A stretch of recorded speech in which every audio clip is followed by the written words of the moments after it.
जय जगन्नाथ दर्शक बंधु। सूर्य होउचंती सकल शक्तिर आधार, जहाँपाई ये सारा संसार अंधकार हो जिते आमर सचराचर प्राणी विश्व अच्छी समस्ते तांका बिना रही पारे ना।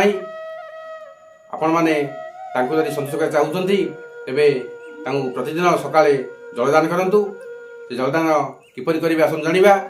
आपण सूर्य उदय पूर्व स्नान करूँ एवं एक तंबा पात्र किसी जल नहीं ता मध्य किसी कला राशि एवं रक्तचंदन सात पाकुड़ा लाल मंदार पकातु ताकू नहीं आपणकर वृंदावन निकट में प्रथम वृंदावती की जल देवे तापर आंठे की सूर्य को अर्घ्य देवे जहाँफल आप पादरे पड़ो ना। देखिए आपंकर समस्त रोग शोक दूर हो आप सूर्यंकर आशीर्वाद पाइबे। जय जगन्नाथ।